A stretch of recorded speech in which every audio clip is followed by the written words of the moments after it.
throughout the book. You never really sort of say, this is the real you. You sort of, you address it in different ways. So under the friendship piece, it's about not comparing yourself. In another section, you talk about really discovering the real you through prayer and study. What you see in the scriptures is this extraordinary kind of wonder at what life is. And so life is domestic, mundane, physical, challenging, there's suffering, there's, hard work, pressing through, all of the things we're talking about. There's also something really breathtaking and glorious and wonderful. Seasonality there, how we sort of approach our lives, the times where maybe we're being fruitful, other times where we're in a fallow season or our winter. Certain people like me have a mode of leaning in, pressing in. But if you live in a constant state of press, the word press loses its meaning. You actually have to retreat to advance as well. You talk about home.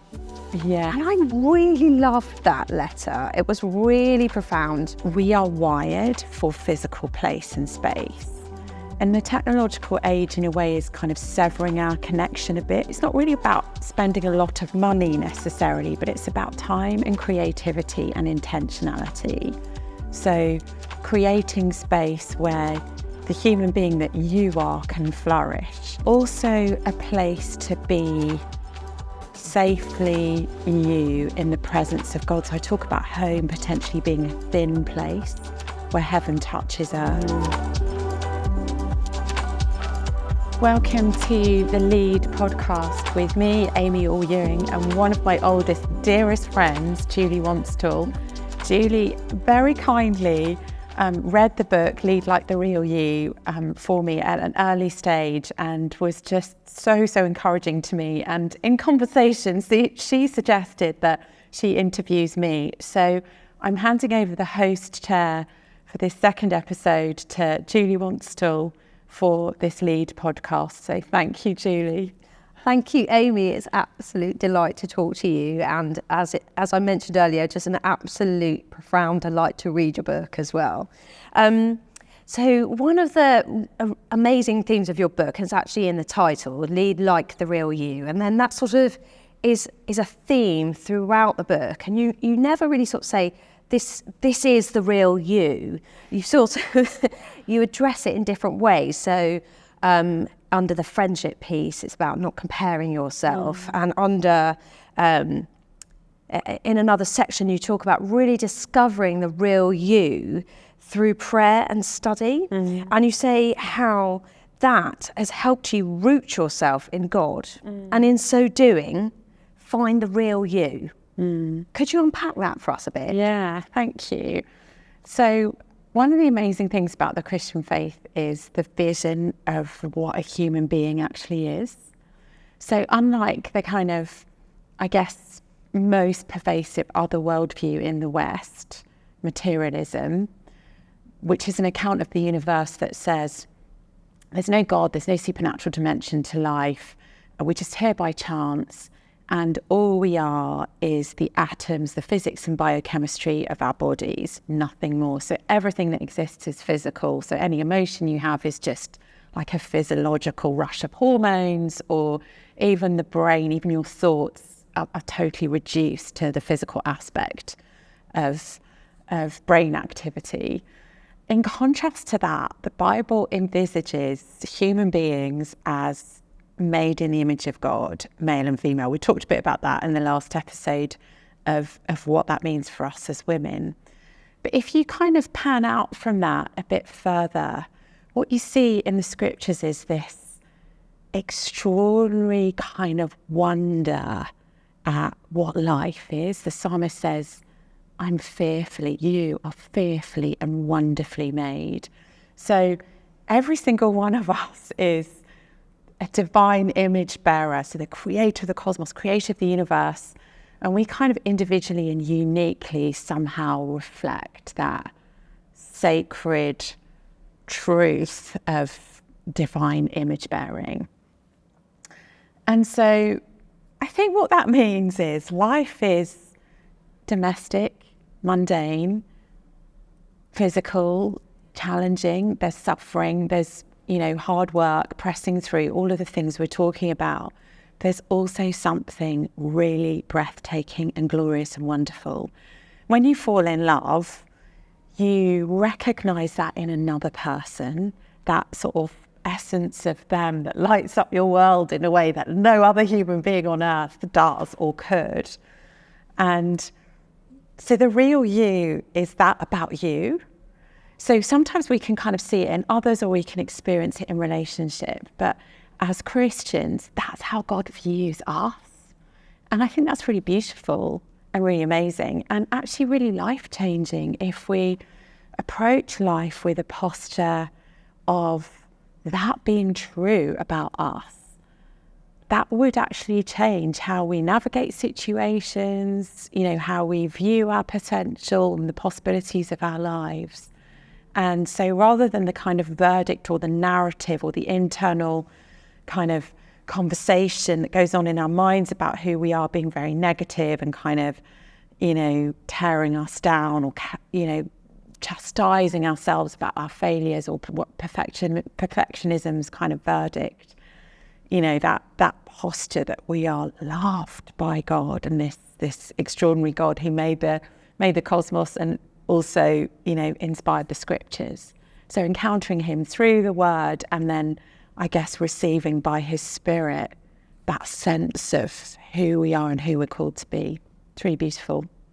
Yeah, that's stunning and really, really powerful. And you can sense throughout your book how powerful that's been and how the word of God has kept you alive in your faith and really nourished you, particularly through some really tricky times. I wonder if you could speak to people who might actually not get the same from their reading of the scripture and their study as maybe you do, and maybe find it frustrating or confusing and kind of want to give up rather than seeing the beauty of the love of God for them, and maybe struggling with, I don't know, Leviticus or... Yeah, Leviticus is long, isn't it? It's like there's a lot of repetitive sacrificing happening here that feels a bit remote. So have you got any tips for that? What would they be with the Bible? So a couple of things I think that have really helped me is sometimes we read the Bible as a kind of English language comprehension, which I know you studied English at university and are brilliant at English, but for a lot of people, that is not an enjoyable thing to take a kind of gobbet of language and then analyse it. But a sweeping narrative is a different thing. So an example might be if you've only ever read the Bible in kind of a plucked out verse from here and a plucked out verse from there, to read a gospel in one sitting. So all the Gospels were designed to be heard audibly rather than read, as text on a page, because obviously it was an oral tradition kind of culture. And so the experience of maybe even listening audibly to a whole Gospel in one sitting probably take 2 hours, depending on the speed of the reader. It's a completely different experience, an immersive experience. Or it may be that some of us are kind of over familiar with the storyline. So we know what happens in the end. There's absolutely zero suspense. So we kind of feel, I'm a bit bored reading this again. In which case it might be that we need a kind of deeper exploration, maybe something that digs into language or that digs into the cultural context. And this is where I find that sort of world-class anointed preaching, it does that for you. It leaves you panting, wanting more, because you're just like, wow, that electrified me around something I didn't really know, and this is God's word and it's really inspiring. So I think tracking down those sorts of sources which really bring a kind of depth of content, a deeper drill into something for us. The other thing is that I would say, pray and ask God to bring the scriptures alive for us again. yeah, so those would be a few thoughts. They're really, really helpful. Thank you. It's just the next thing that really struck me is how extensively and very empathetically you wrote about finding God in really dark times and experiencing trauma, anxiety, and inability to pray. And even as I just say those words, I think it's really important to just thank you for sharing that. You know, you're a massive public speaker on huge stages talking about the Christian faith, and yet you have experienced all of those things. And I think that's so encouraging for the rest of us when we're also going through those times. But you wrote so honestly about that. And you really wrote amazingly about how you navigated through that, and you really found God through prayer and through the saints that you met. I wonder if you could speak to some of those people who have gone through similar levels of trauma, similar levels of anxiety and not being able to pray, and have not found God, have maybe thinking about walking away. Yeah. And what would you say to them? Yeah. Well, I think the first thing I would say is, one of the things I find amazing, particularly about the Old Testament actually, is that even that darkness is in the Bible. Yeah. So the psalmist says at different points, where the hell are you, God? Don't think I believe in you. Yeah. You're not just or kind. Yeah. You don't do the right thing morally. Yeah. I mean, it's quite extraordinary, isn't it? Yes. And if, on one level, if you just view the Bible as literature, that is actually outstanding. You don't see that in Islam, you do not see that in Hinduism, you don't see that in Buddhist texts. Like, there's space for moral outrage against God in Scripture. That's kind of quite weird. There's like intellectual freedom on a whole nother level, like not groupthink in the Bible. Then if you think you do believe the Holy Spirit inspired the Scriptures, how extraordinary that the Holy Spirit, that God arranged for his God-breathed, Spirit-inspired word to include people saying, I don't believe in you, I don't trust you, you have not come through for me, you have not delivered on your promises, I don't like your people, I don't like the way this world operates, injustice is everywhere, and I'm giving up. There's even actually swearing in the Bible. That's another whole thing, right?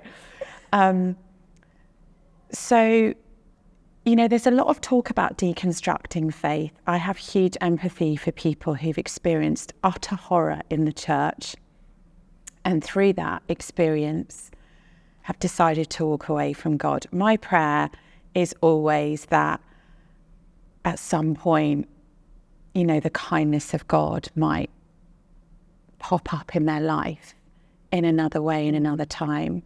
But I can really understand it.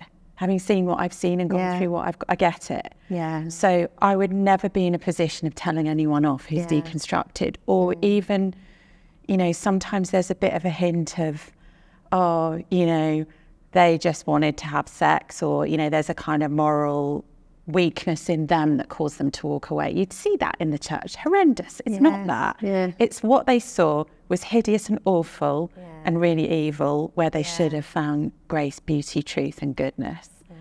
And so so it encourages me at least that even that experience is there in the Scriptures. And I think we need to be big enough in the church to hold space for people who doubt, hold space for people who don't believe anymore, to hold space and hold on to relationships with people who've gone through that kind of horror. So I get it. Anyone listening to this that knows people who've had that kind of faith experience, or faith collapsing, their world collapsing, you know, be kind, be empathetic. Like, let people walk through what they need to, or let them say what they need to say. God does. Yeah. God doesn't need us to have the perfect theology and answer. Yeah. You know, so that's where I'd start with that, I think. That's so I think that last piece is just really interesting, to the holding space, the being kind, allowing them to walk through it. And I think that sometimes there's a real dissonance when you go into a place of worship where there isn't that space to be angry, or there isn't that space to say that you're not sure, and that there's almost a closing down of the people around you, because it's slightly like it might be contagious. Yes. Oh, they've lost their faith. Watch out. Best not hang around them, you know, in case that rubs off on me. I think it's... Whereas Jesus was the opposite. Yes. He went towards those. He ran away from the religious sanctimonious people. Yeah. Yeah. Yes, that's really interesting. Thank you. And you talk a little bit about how you managed to hang in there when you went through just some awful time. Can I just say, I'm so sorry you've experienced this. Thanks, Julie. Yeah. Genuinely, actually really distressing for me to watch my friend go through that. Really distressing. And yet I'm so encouraged and inspired that you did hang in there. And I'm so grateful that you hung in there. I really am grateful. And you talk about some of the really awful stuff that happened. Can you really unpack a little bit for us how you managed to hang in there? And I'm really interested in when you talk about the living saints serving every day, and how the leaders shattered your faith, but they helped save your faith. Yeah.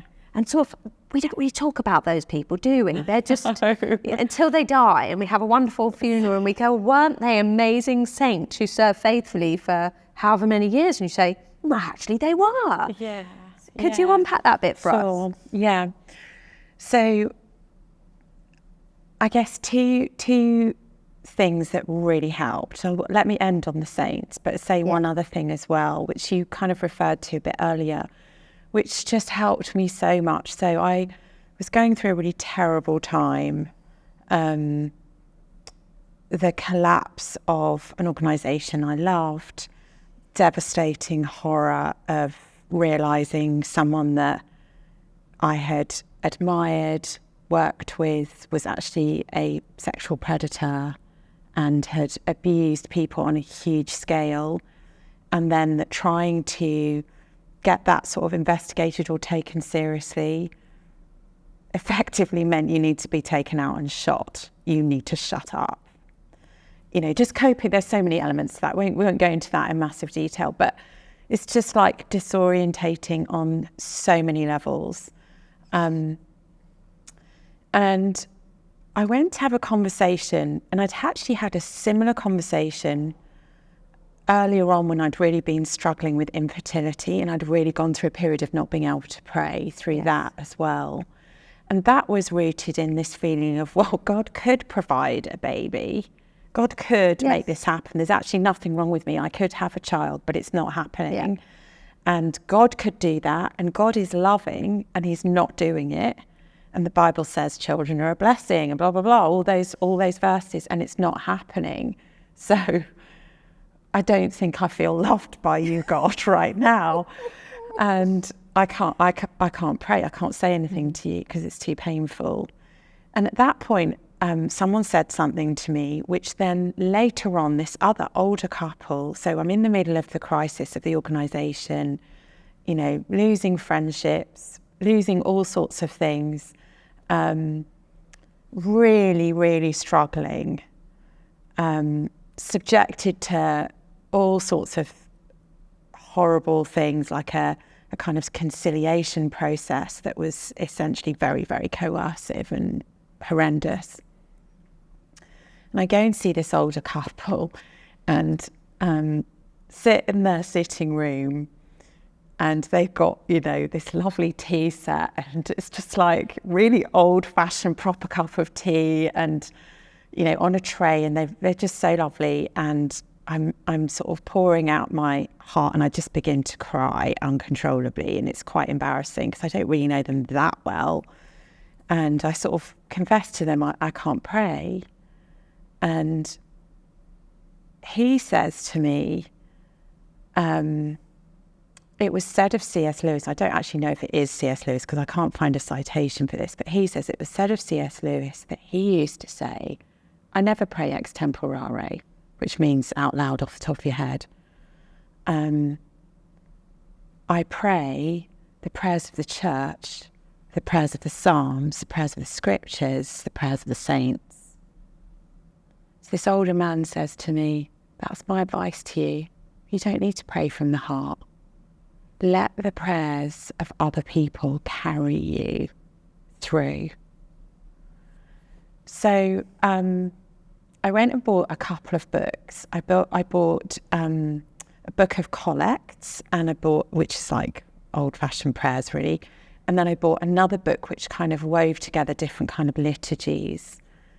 And literally my prayer life for months was reading a couple of those, but it carried me through and connected me to God and connected me to the church.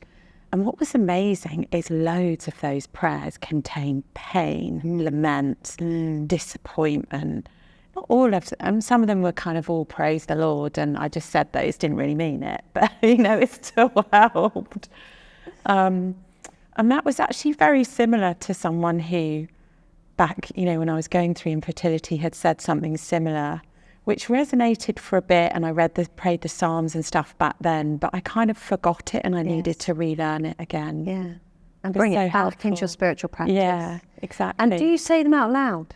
Yes, I do actually. Interesting. I find that really, really helps, particularly if you're in a mindset of I can't pray, and you're just in such a kind of mental state that you really are very, very disorientated with everything that you thought was solid has turned out not to be, relationally, structurally, for me, even professionally. It's so devastating that I kind of needed to even hear myself say it, and that did really help. So you're so stuck in your own head sometimes. Yes, interesting. Yeah. That verbalising the prayers was helpful for you. Yeah, that's really amazing. By contrast with, these great famous celebrity Christians who had then turned out to live a double life, and not just sort of live a double life that is unfortunate, but live a double life that has actually involved the systematic abuse on a huge scale of people, including sexual abuse. One of the things that helped me rebuild faith, including faith in other Christians, because that's one of the things that was shattered so deeply, not just by the celebrity person, but by the reaction to that from people who thought, it's better for it not to come out, as if we need to hide dirty laundry for God's sake and try and suppress the story or whatever. One of the things that really helped was kind of contact with ordinary, just gorgeous, lovely believers who didn't just say they love Jesus, but really showed it. And some of those were in my memory. So I think of, I thought a lot about women in the church that my husband and I had been in Peckham, in southeast London. A group of nearly 10 women who'd come in the 1950s to Britain from the Caribbean, experienced horrible racism in the culture and in the church, but had committed to God and prayer in the most extraordinary way, and were some of the most courageous people I've ever met. Like, I remember one of them in her 60s breaking up a gang fight with my husband and telling people, I know who your mother is, go home. God doesn't want your life to end this way. Stood in the gap and contended for Jesus in the most amazing, beautiful, powerful way. And who cooked food and loved us through all sorts of seasons of life. So those women who have never been on a stage and will never be applauded, but are heroes of the faith. And then other individuals who, I think of a woman who worked in the NHS, who in the middle of the more recent crisis I went through, went for a walk with me, and I was just telling her some of the stuff that I'd been through. And I think I swore twice in that conversation, just so like angry. And she was just so kind and unfazed and was living out her faith through doing the work she does, working with survivors of extreme sexual trauma in her work. But she's doing that because she loves Jesus, and he's called her to that. Again, not anyone's going to know their name or praise them for their great ministry, but she just held space for me in the most beautiful, practical way, and gave me lovely food and stuff as well. Lovely. So, yeah. And I realised that's the church. Yes. That hideous, fake predator is not the church. Yeah. This is the church. Yes. And that was really beautiful and really helped me. Yeah, amazing. And actually, I think you access those relationships via a real community, don't you? So I think that speaks to really the necessity of attendance at church, right? Yeah. I think nowadays it's quite easy to like download a talk, or you do quite a lot at home, you know. But you just don't get that connection. You don't get the relationships. You don't get the daily or the weekly sort of hello, how are you? And rubbing alongside other people who maybe like you, maybe not like you at all. Definitely actually. Not like you. Yeah. And that's where you can see other people's lived walk with Christ and be really blessed and bless other people. Really interesting. Thank you so much for that. That's really interesting. It'd be worth touching on friendship now, actually, just because we were having a little chat in between sessions. And I think one of the things that I loved about your book is how honest you were about friendship. And you give dear Jo, some lovely advice, holding on to real lifetime friendships and the seasonality of friendships as well. And then when friends really betray you. And it's interesting, isn't it? Because part of our conversation, just sort of off camera, was around the intentionality that women need to invest in their friendships, right? So there's a great picture that I've seen going around. There's a circle, and half the circle is family, the other circle is work, and then you've got a little slice of cake and it says friends. And to actually invest in your friendships takes time and work and energy. And again, in the book, you say, and often those friendships are created by women, so that even the guys around us, their relational network is often facilitated by the woman who, you know, loves to cook and brings everyone over, or the women who send those WhatsApps and actually set the date and the place and the time, and everyone shows up and benefits. So I wonder if we just talk about actually how we do that and how we invest in that, the sorts of different ways you found that that's worked. And then let's touch on when our friends really disappoint us as well, and then how we can sort of, in each sort of decade, you also mentioned each decade you meet less people. That's really interesting as well, isn't it? So sort of over to you, Amy. Okay, maybe let's start with that thought, because someone else said that to me. Someone who's about 20 years older than me said, as you get older, you make friends in every decade, but you make less friends. So obviously at school and then university and then your 20s, your first job, you kind of are often operating with a huge social network, and you keep some of that going.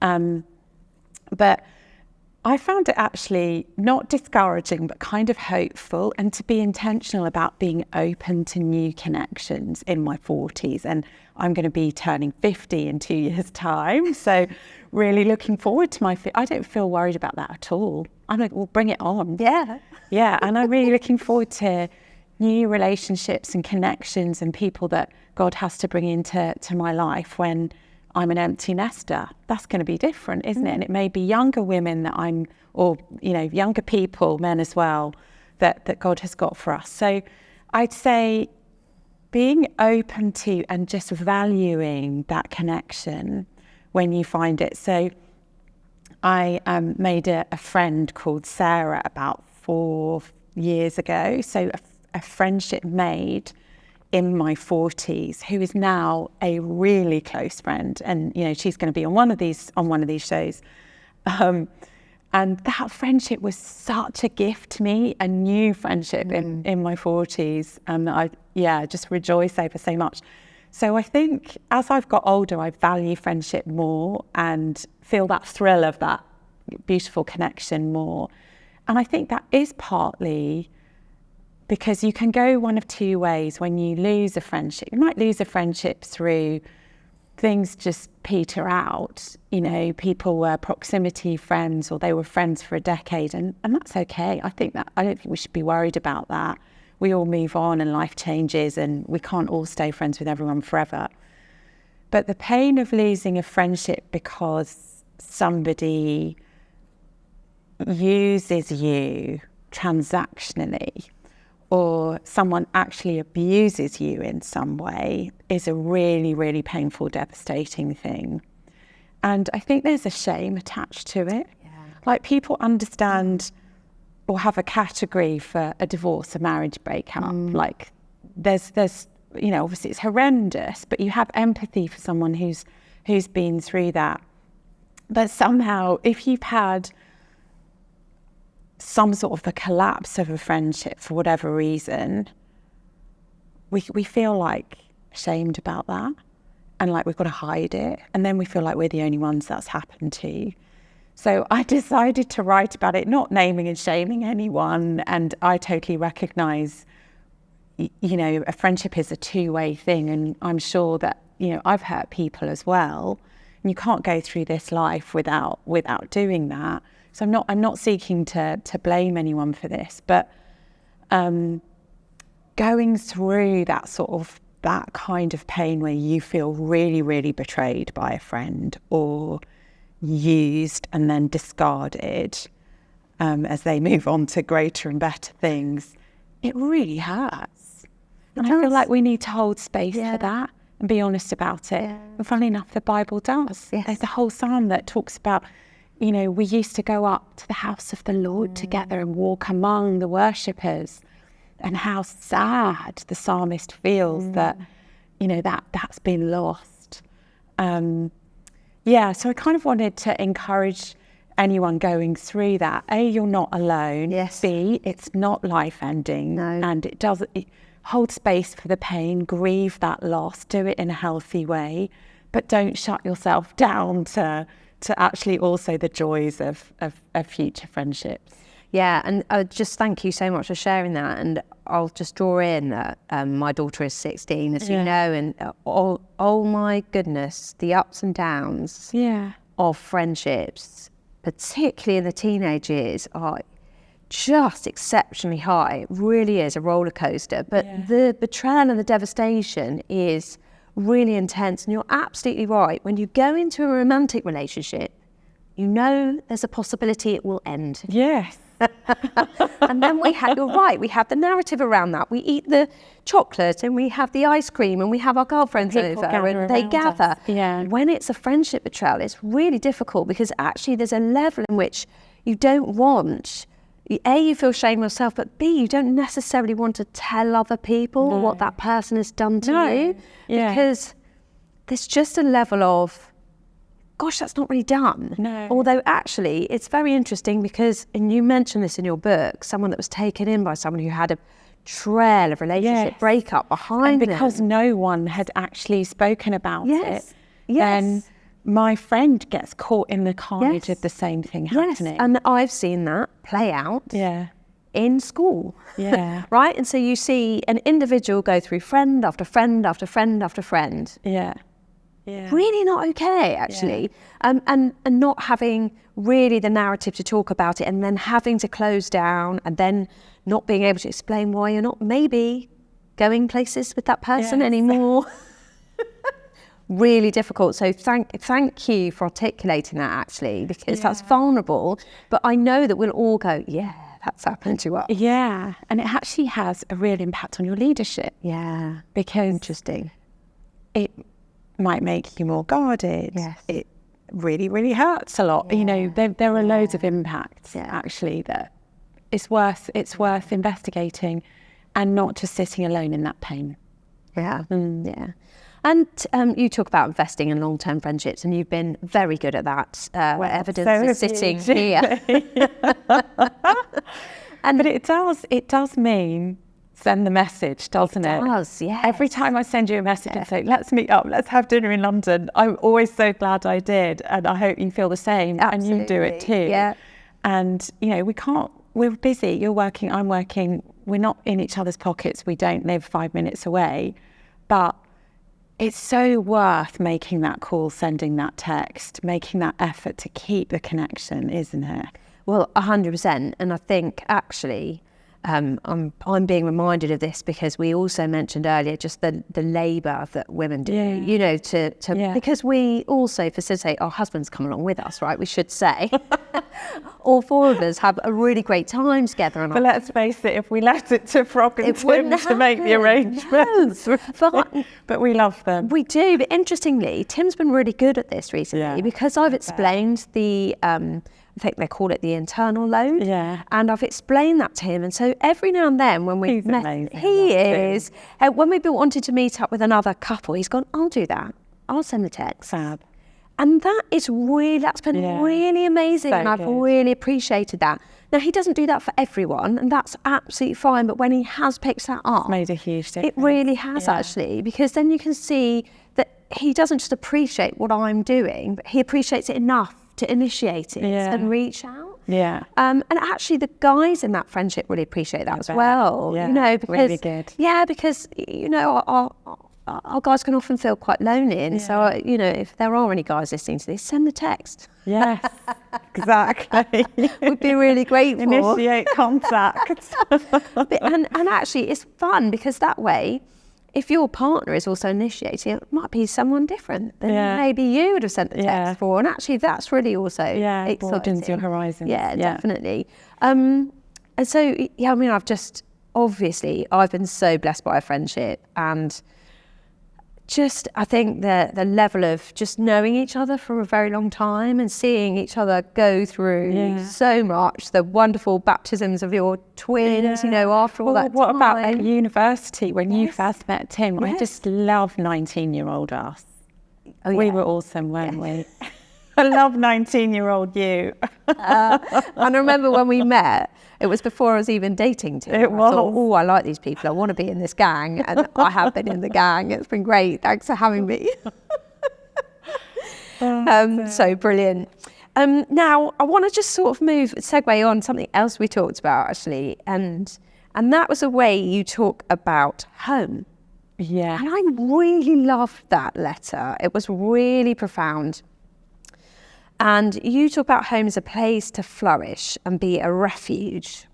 And it really, I think, also neatly fits into allowing you to actually be the real you, because it's such a safe place. Yeah. And it's a place that you've created. And my mum always calls it create a supportive environment. It's the environment that's going to support you.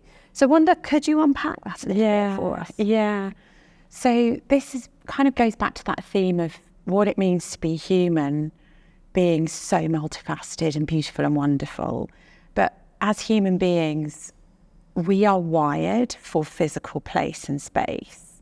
And the technological age, in a way, is kind of severing our connection a bit with place and space, physical place and space. Yes. And so it might be something increasingly we have to contend for and be proactive about, because our well-being, again, it's a very biblical thing. Our well-being is envisaged in place and space. You know, God talks even to the exiles through Jeremiah.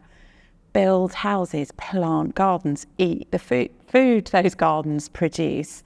You know, have sons and daughters, give them in marriage. Like, build a home that is about people, but also about place. And I think sometimes in the church, historically there can have been, and particularly in certain, more evangelical kind of wing of the church, there can be this kind of anti-intellectual, almost anti-beauty scene where it's sort of seen as frivolous or worldly to care about anything physical, and you just have the worst of everything and you kind of muddle on until the Lord returns. And that isn't a biblical vision, and it's not really good for us.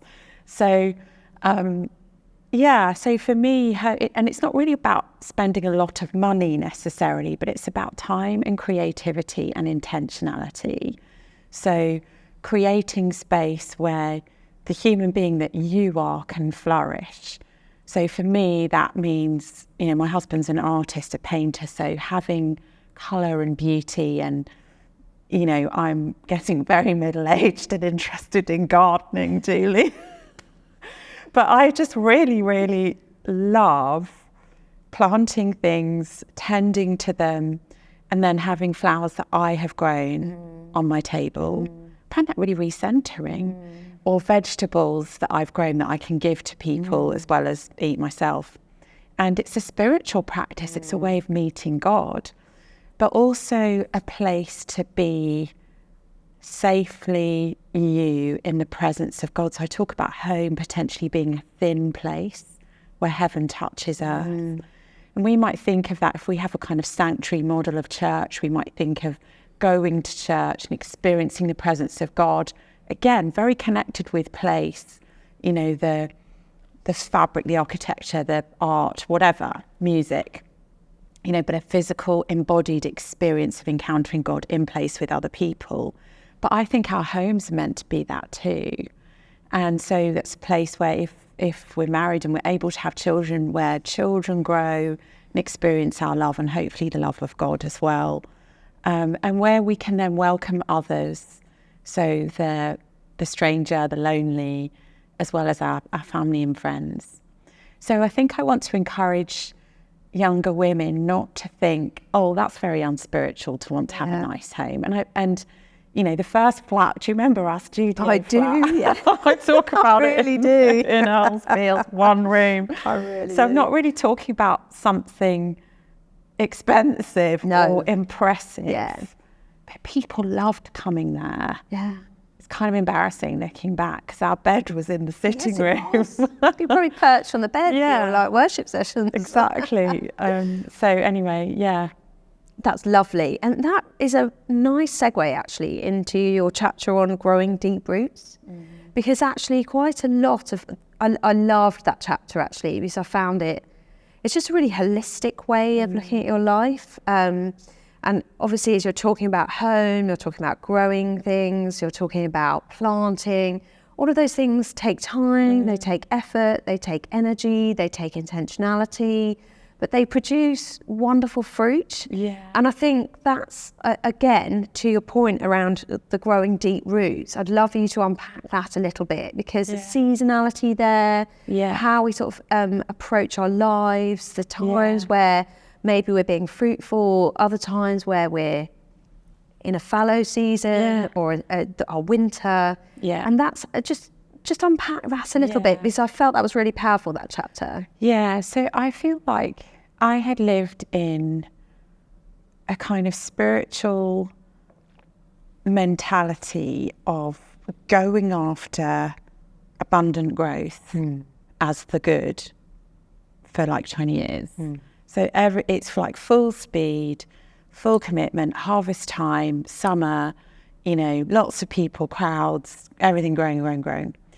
And then I go through this sort of absolutely devastating crisis, the collapse of my world on multi-dimensions.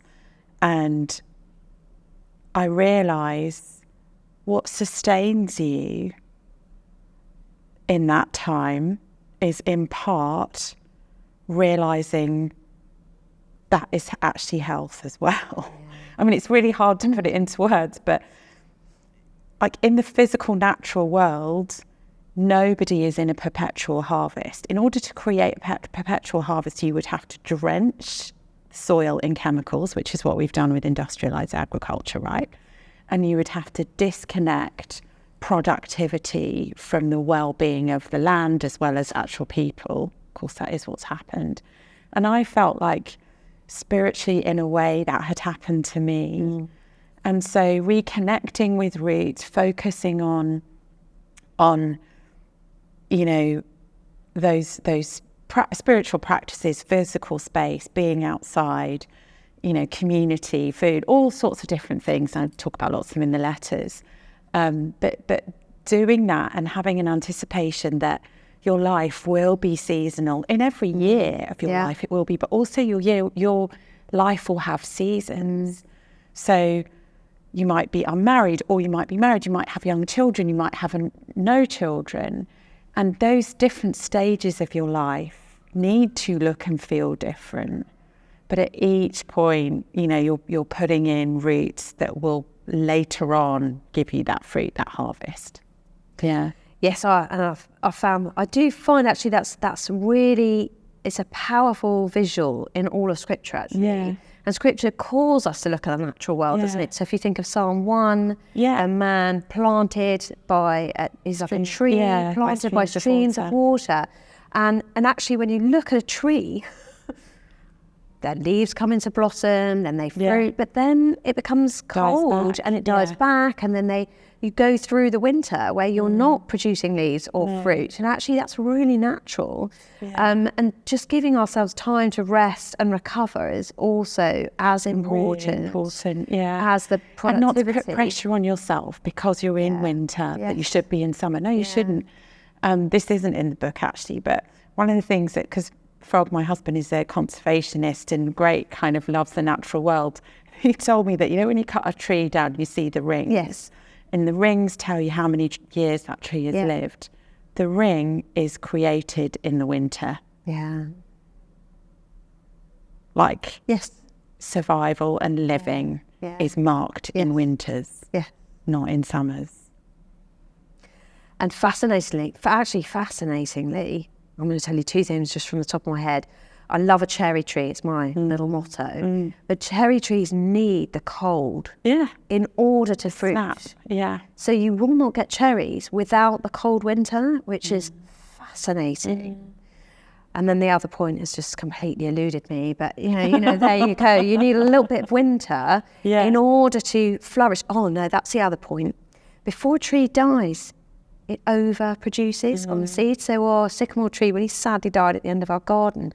And we just had so many seeds from that sycamore tree because, of course, it knows it's about to die. Like, and so it has to reproduce. So too much fruit is actually not a great sign. You're about to die.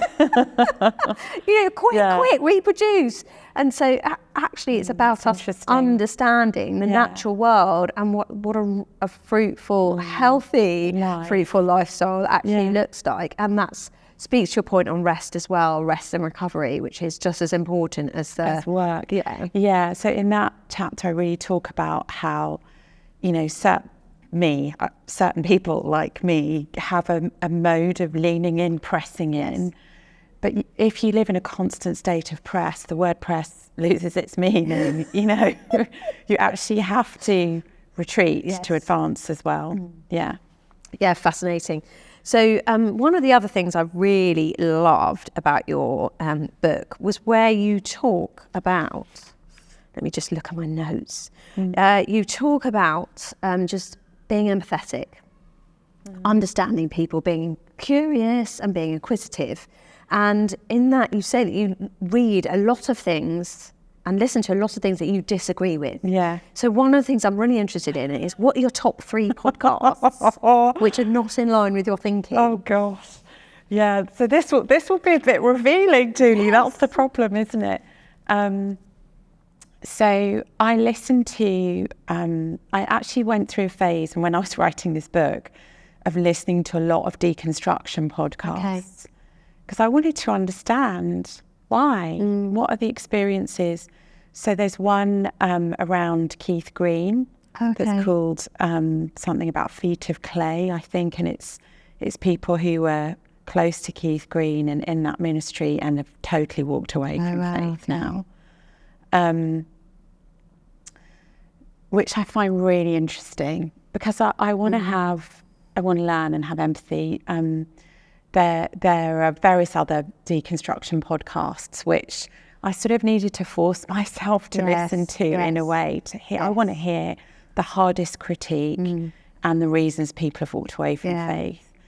And then I would listen to multiple news sources. So in the UK, I would listen to political podcasts that span the kind of breadth, without giving away what my own political leanings are, that span the breadth. So I listened to one from the New Statesman that's more on the left.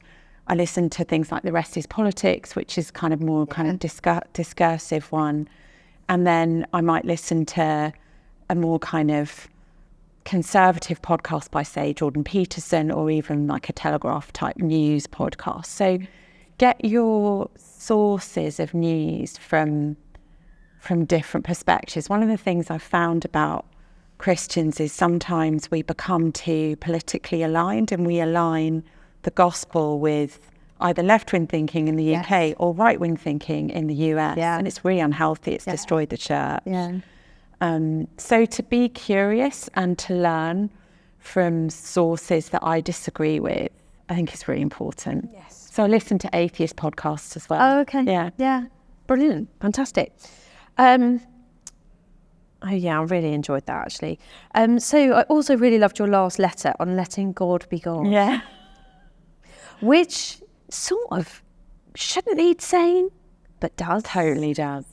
And so for me, I found that, I suppose, the more competent you become, the less you have to beg.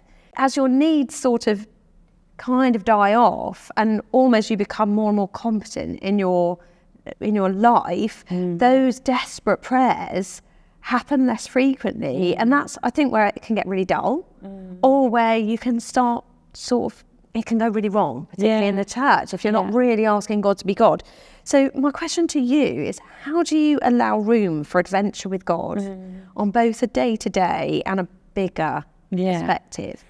So for listeners to this, that chapter, Let God Be God, goes into quite a lot of detail about a miraculous trip to Afghanistan where a group of us smuggled Bibles in and met the Taliban, and they had been praying for Bibles, and then we got out alive. It was just like so miraculous on so many levels. It was like undeniable that God was God. There was one point where, which I tell in the letter, where we're in a neighbouring country, we're in Turkmenistan, and Frog's father had a friend of a friend of a friend who knew someone in the British consul in Ashgabat. So a guy called Jeff meets us at the airport and takes us around where are the safe hotels for Westerners to stay, and we can't afford any of them because we're students. So he takes us to the last one on the list, which is awful.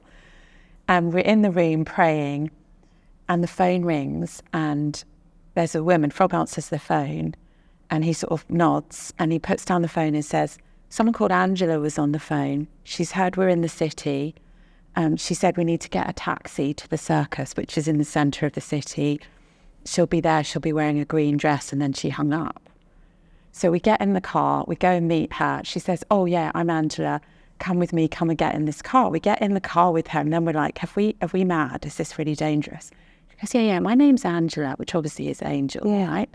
Says, this is our driver. His name is Aslan, which in Turkmen means the lion. So we're like, okay, Aslan's driving the car, we're all right. And then we go to this apartment, which was totally safe, not being listened into by the authorities, and plan the trip. So we meet the Taliban. God does amazing things. They're undeniable that God is God. And then, as you say, we get older, we do see God do things often related to our need and sense of extension. So you asked about how do we live as if God is God in daily life, and then more broadly. Let me start with more broadly. As a Christian leader and as a Christian who leads, I want to live with a posture that the vision I'm living into is unattainable if God is not God. And I want to live in that way at 48 like I did at 18, 19 when I met the Taliban. And that is a series of small decisions, but it's also a posture of a big decision. What am I sowing my life into? What are the visions and dreams that I'm part of and I'm stepping up into? Is it the end of slavery in our generation? Is it raising up, a whole generation of women leaders who can flourish and be on fire and creating space for them? Is it, we have this vision of amidst, which is how the Celts first evangelized Britain, and a piece of land where, there's a very thin veil between heaven and earth. Is it, I don't know, is it a charity that I'm a board member for a charity that does amazing work with the poorest of the poor and sees Jesus just breaking through into their lives? So I don't think it's just one thing, but I think it's praying into and choosing to show up for bigger things than just ourselves and our own survival. So that's like big picture. And then day to day, it's being led by the Spirit, which is like, it's kind of challenging, isn't it? It's like, do I expect God to give me a word for the person that is the waiter at my table, or to send that text message with maybe just a bit of a prophetic inkling, or to send someone £100 or £1,000 because God's just prompted me to do it, and to choose to sort of daily just live in that flow of expecting the Spirit to prompt me? Is it that, I'm in an Uber and I just say to the driver, would you be open to me praying for you? Is there anything you'd like to be prayed for? And they just break down in tears because their life is hanging by a thread. They've decided to kill themselves tomorrow, or whatever it is. But it's like the Holy Spirit speaking and being in that connection with God, so that in small ways, God is God and he's showing up as God. That's amazing. And that is why, Amy, you are so inspiring, both to know and to read. And yeah, that's phenomenal. Thank you. And I think that's a real challenge, actually. And I think it's one that all of us can take away in our own way, that actually, if your vision for your life doesn't depend on God, then it's too boring. Yes. It's too boring. Exactly. Yeah. So I've been recently was kind of giving a particular message, which was around God being Elohim, the creator, and the creator of everything. And if we really knew that God and we really worked in his flow, Christian calling and adventure might look like restructuring the economy in our lifetime. It might look like ending climate change, or new solutions to poverty, or like really, really big cures for cancer. Like the Christian life, whether we're working in a bank or a law firm, we're actually contesting for justice and goodness on earth as it is in heaven. There's loads of different ways of thinking about it. What does it mean in financial services? Loads of different ways of thinking about that. But I think that's the kind of questions we should be asking. Yes, and those are the questions that you can't ask of yourself because they're too much for you. Yeah. That's too much of a burden for humans. No, one person Almost, can do it's that. too much of a burden for humanity. There's many scientists are deeply depressed about climate change. Yeah, yeah. But if you know that the Creator God is living in and through you and actually is God, and there's a lot of things that he can do. And he might inspire hundreds of Yes. Christians to have a small piece of that puzzle to solve that problem. Yes. Yeah. Fascinating. Thank you so much. So I think we're starting to round up now. Yes. And my final question is quite important. Yeah. I've been very blessed by your hospitality and your excellent cooking. And I love the way at the end of a lot of your letters, you have a couple of sort of tips, and you don't sort of say, well, these are tips, but they're there. Yeah. Right? They're there. You haven't gone tick, tick, tick, but you can just sort of pick them out. The one part that's very disappointing, Amy, is you haven't put in your top crowd-pleasing recipes. And you've got a lot.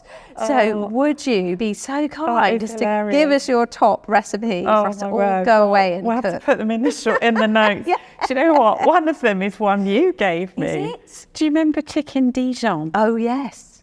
I do. Cooked in sort of butter and garlic, then Correct. Dijon mustard and Correct. creme fraiche. And it's so easy. Do you remember that? I so I've remember given that recipe to so many people, and I always say, my friend Julie. And I learned that on my friend's French exchange. There you go. Women sharing insights and wisdom with women.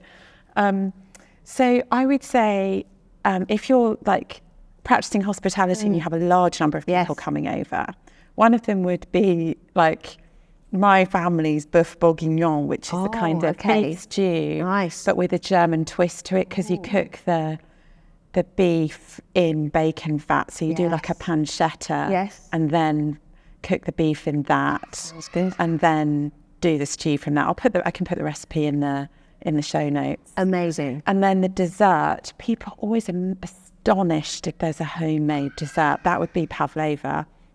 So a huge meringue base, which again you can prepare in advance. So you do it the day before. And it's not difficult at all. Then whipped cream and fresh fruit. What a crowd pleaser. Easy as. And it looks spectacular as well, doesn't it? Yeah. I know you make that too. I don't actually, no, because the pavlova is too much for me to think about. Well, it's just egg whites and sugar. The yeah, meringue. I know, but it's just all the whisking. You just whisk it for about 2 minutes. Measure the sugar, add that, put it in the oven for an hour, turn the oven off, leave it in the oven. It's crucial. Yeah, okay, yeah, that's a bit I didn't. And then it's ready to go the next day. Yeah. Just assemble it. I've got a similar assembly one, which is a lemon drizzle cake. Oh yeah. Oh, I've had that from you. Yeah. Delicious. Raspberries on top, and then whipped cream, and then there's a very nice sherry sauce that goes all over it. I don't know if you'd made that for me. I think I don't know, but next time you're around, I shall make that. And that is a big crowd pleaser, and you can make the lemon cake the day before. Exactly. Perfect. And they just whip up the cream, and it does look good as well. And people do feel so valued if you've made them something, don't they? Nothing against, obviously shop bought is fine. Yes, of course. But we are all judging you. No, we're not. I promise we're not. If you make it, people feel so loved, don't they? Because it is an investment of time. Yeah. So recently we've been to a lovely restaurant called The Pig, and they've got a lovely recipe book, and there's an amazing strawberry cheesecake in there. Now that's not quick. No. But it's delicious. Yeah. And if my husband, because I have to shout him out again, he often does the cooking. Chef. Yeah. And then I'll bring the pudding to the table. So, but it is, good. A showstopper. Yeah, it's a good 3 hours, that pudding. Yeah. But you can do other things. So that is the other thing that I find, and this isn't going to be true of everyone, but for me, time in the kitchen, preparing food with love for people, with intentionality, is also kind of a decompression. You can listen to a podcast, or, you might engage one of your children. All my kids love cooking now. Yes, they do. Partly because it's so personal and you're doing it together, and it's flavour and conversation, or it might just be, really lovely time on your own. And I will often, the way I might write a book would be, I've had the idea, I've written a draft, I've written a structure and an outline, but what I call it is it's turning over in the back of my mind. And often when I'm cooking, the idea is ruminating, and then suddenly something will strike you and you quickly write it down and go back to that. You also talk elsewhere, interestingly, about the danger of exceptionalism and how serving really helps you to fight against that exceptionalism. Because for me, one of the things is, you are invited onto stages, and then maybe praised to the skies, whatever, which isn't healthy. So to have work with your hands that is quite domestic and, serving, I found that that's what I want to do in my local church. I don't really want to be preaching in my local church, because I'd much rather be doing what Brother Lawrence called practicing the presence of God in the kind of menial and mundane, because it's really good for the soul. Yeah, lovely. Yeah. I mean, we've slightly got out that habit, haven't we? Particularly post-COVID, with sort of Zoom meetings, or then just dropping, not even being allowed, right, to share a meal with each other. And I think it's taking us a while to build that back up. So it's really nice that there's a letter to Joe about actually practicing hospitality. Yeah, and it's such an important thing for a leader. Like, if you have your team, even if, we're not necessarily talking about Christian team or whatever, or your home group, if you had your work colleagues to your home for a meal, I think that would be would change the dynamic of the team in a really positive way, probably. Yeah. Amy, before we draw to a close, is there anything else you'd like to say? Oh, well, first of all, thank you. What a joy to be interviewed, and you've been so kind. And then I think, to the listeners, we have touched on some hard topics today. I think I want to say to anyone who's a trauma survivor or just going through a hard time or navigating an abuse crisis, that you don't have to do that alone. There are sources of help. Again, I'll put some of those in the show notes. So organisations or resources that you can reach out to seek help.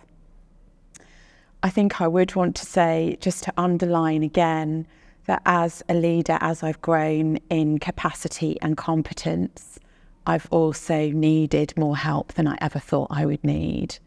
And so that is actually a strength, not a weakness. So be someone who seeks out help and support, whether that's therapy, if that's where your need lies, or whether it's need for feedback or advice, seek it out. Whether it's need for connection and love and relationship, ask for God to bring those friends and relationships into your life.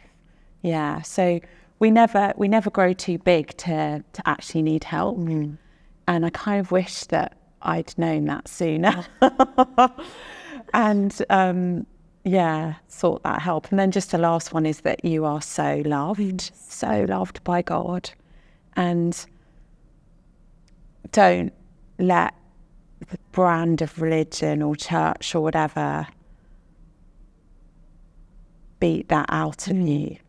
Live in that connection with God.